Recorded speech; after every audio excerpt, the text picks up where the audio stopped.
Greetings, Forward Fox here. The next civ we're going to look at is the Venetians.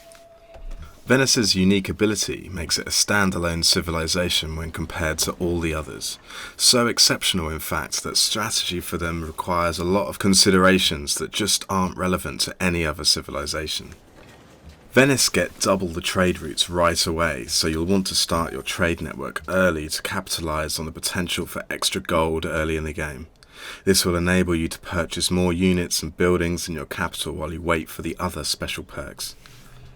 The Venetians cannot train settlers, and are thus unable to found any new cities once they build their capital.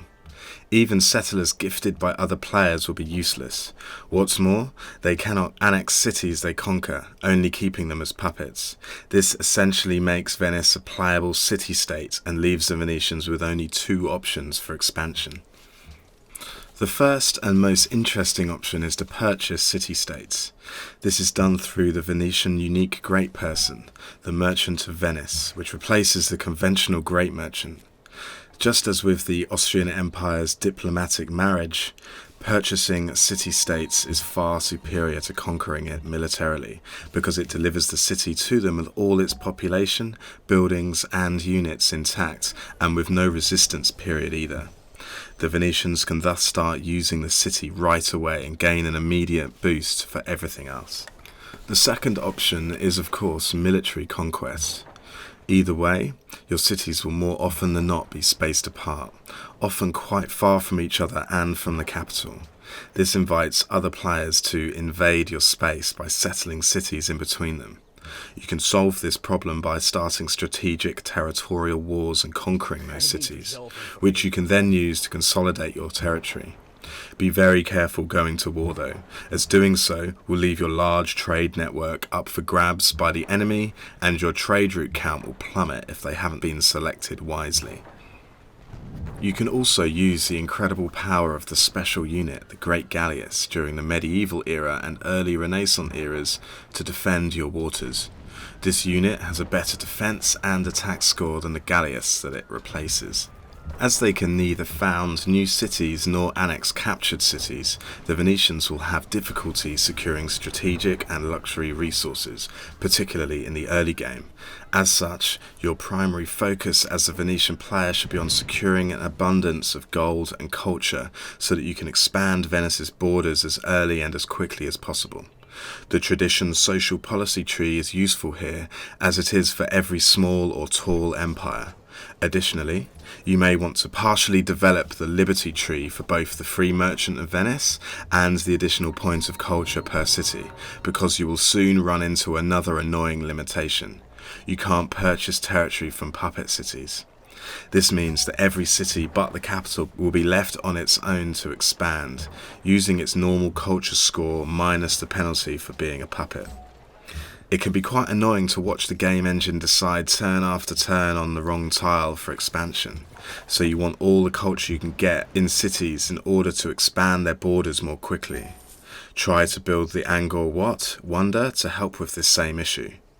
Religion can also be immensely helpful here, allowing you to secure additional culture-producing buildings such as the pagoda. Make very careful decisions when selecting the cities you want to puppet with your merchants of Venice. While some city-states will make valuable assets, others will become a burden on your resources. Make sure you are selecting states with luxury resources that you don't already have to keep your happiness levels high. Additionally, you should choose the commerce policy tree so that you can purchase merchants of Venice with faith, besides greatly increasing your overall gold output. In closing, there are some significant disadvantages to playing as Venice, which must be noted. 1. You cannot control where you place your new cities. You're left with either the bought city-states or with locations of other players' cities once you have conquered them. 2. You have virtually no control over anything, including border expansion in cities other than your capital.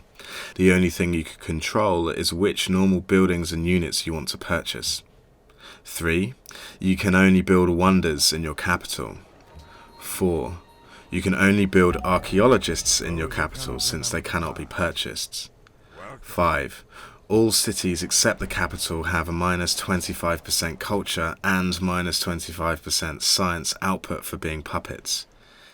In addition, the culture cost of your social policies and science cost of new technologies will stay low, since you officially only have one city for the entire playthrough, and you'll never have to deal with the extra unhappiness related to occupied cities. Even better, all of your national wonders will be readily available and relatively cheap to construct.